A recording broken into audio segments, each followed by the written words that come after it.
Today I'm looking back at Timothy Dalton's tenure as 007. Let's get started. So Timothy Dalton, born in Wales in 1946, decided to become an actor when at the age of 16 saw a theatre production of Macbeth. He left school soon after to study with the Royal Academy of Dramatic Art and toured the National Youth Theatre.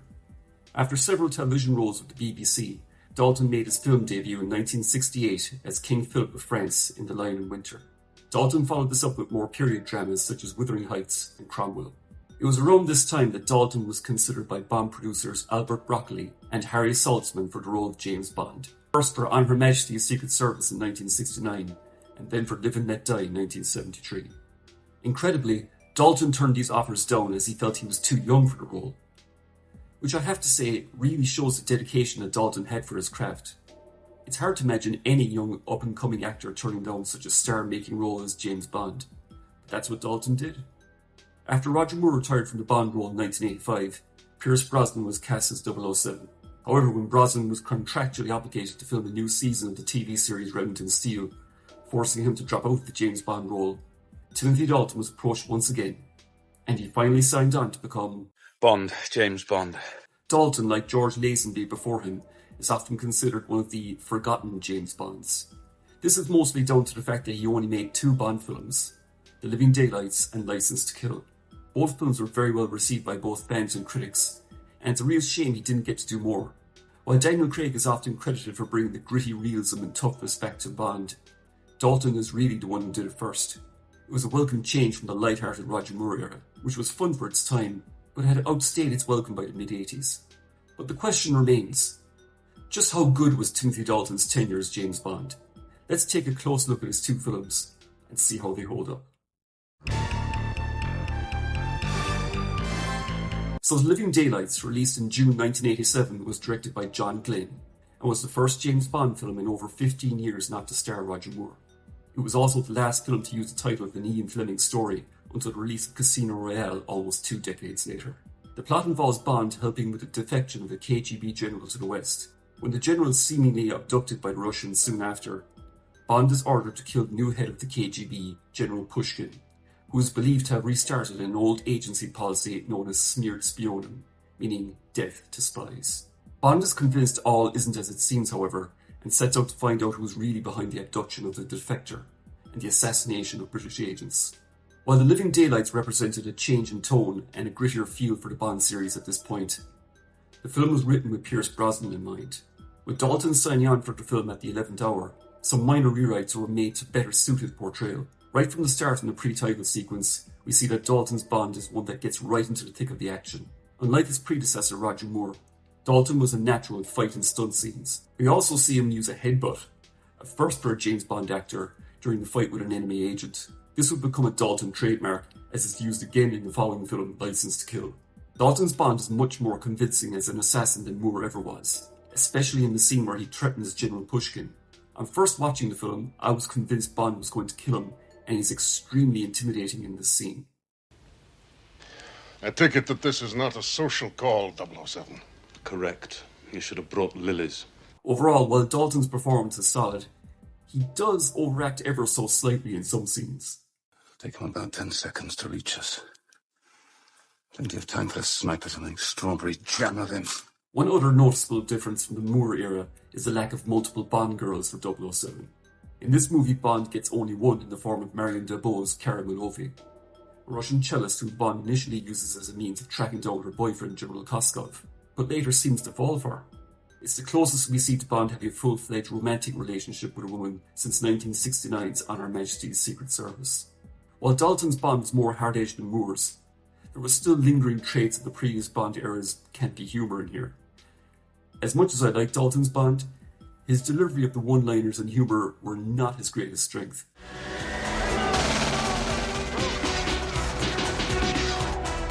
Amazing, this modern safety glass. And while he's certainly not bad in these kind of scenes, you can tell they really weren't written for his kind of Bond.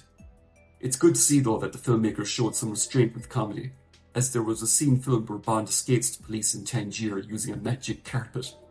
It looked ridiculous and would have been too much even for a Roger Moore film. This was wisely deleted, and thank God for that.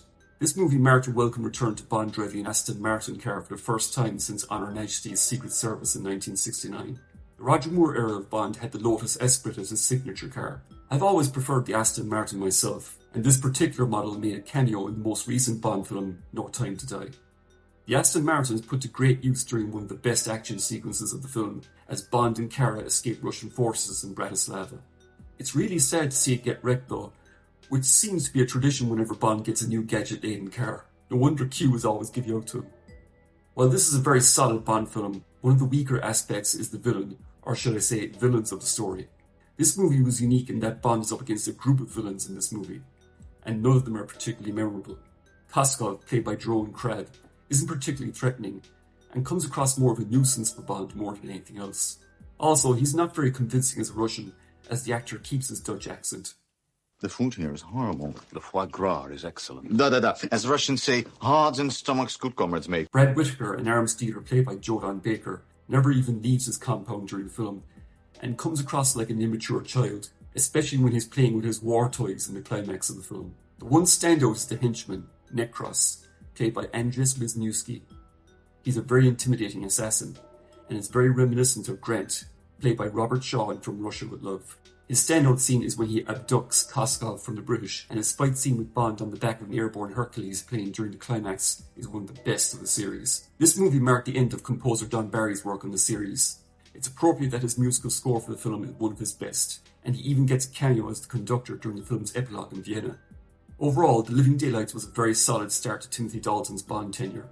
It was a welcome return to the relatively down-to-earth and gritty style of the earlier Connery entries. Dalton overall gave a very good performance, even if the script wasn't entirely suited to his portrayal.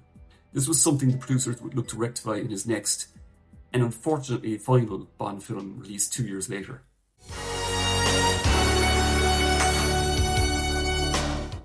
Released in June 1989, Licence to Kill was directed by John Glenn, the fifth and final Bond film to be directed by him. It was also the second and final Bond film to star Timothy Dalton. The plot involves Bond's friend, CIA agent Felix Leiter, played by David Hedison, for the second time since 1973's Light and Let Die, who's attacked by enforcers of drug lord Fran Sanchez, leaving him with one leg and his wife brutally murdered.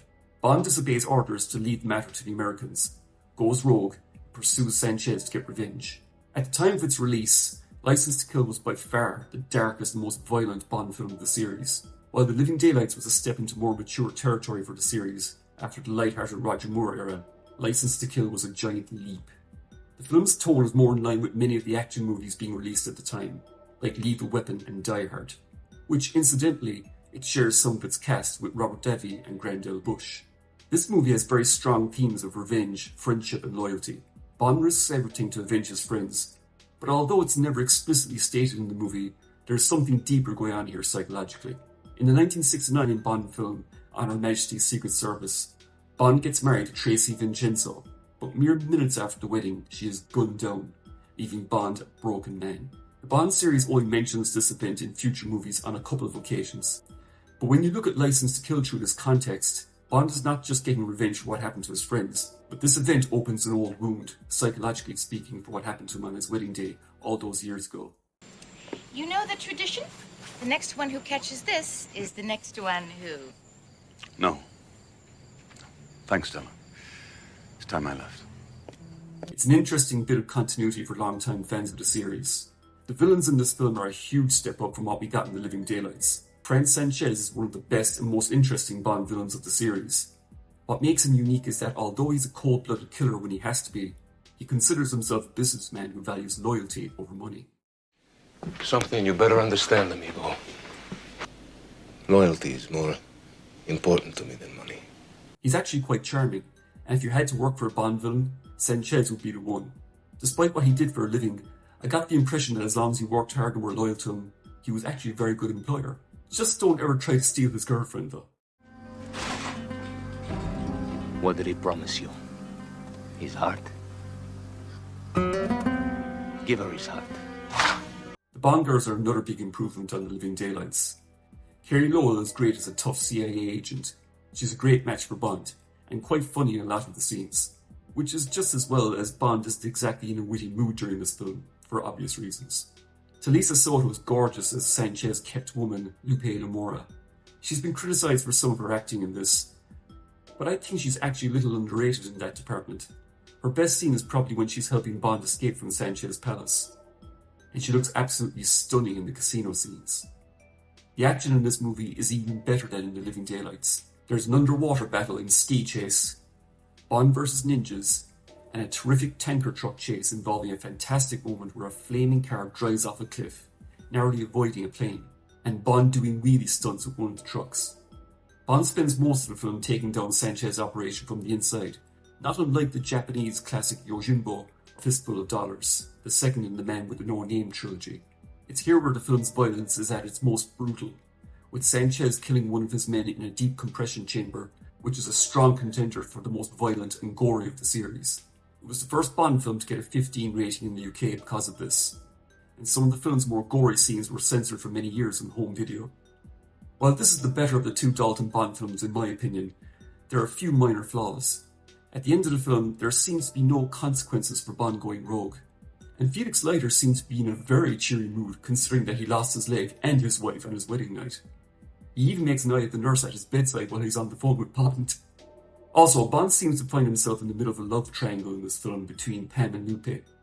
It seems a bit out of place given the film's tone, and Pam goes from being a tough, no-nonsense chick to acting like a crying schoolgirl at the end. These are minor complaints though, and overall, License to Kill is an excellent Bond film. It brought a darker, more gritty tone to the series long before Casino Royale did almost 2 decades later. Audiences weren't quite ready for it at the time though, and the film underperformed at the box office in 1989. It faced strong competition that year from the likes of Indiana Jones and The Last Crusade, Batman and Lethal Weapon 2. As a result, it would be the last Bond film up to this point to be released during the summer months. The series would go on hiatus for 6 years due to legal disputes, and Timothy Dalton ultimately decided not to return for any further Bond films. Which is a shame, as Dalton was a very solid Bond who never really got his due. There seems to be an unofficial tradition that each Bond actor gives their best performance in their third Bond film, and it would have been great to see Dalton get his own Goldfinger, or The Spy Who Loved Me, so to speak. So that was it for the short-lived, but very worthy Timothy Dalton era of the James Bond films. In order of ranking, it's very close, but License to Kill is what I rate first, followed closely by The Living Daylights at number 2. And that's it for my look back at the Timothy Dalton era of the James Bond films. Thanks so much for watching this video. If you enjoyed it, please click the like button, share with your friends, subscribe if you haven't done so already, and be sure to click that notification bell so that way you'll be notified whenever I upload new content. Most importantly, I hope you all stay safe out there, and I'll see you all in my next video. Bye for now.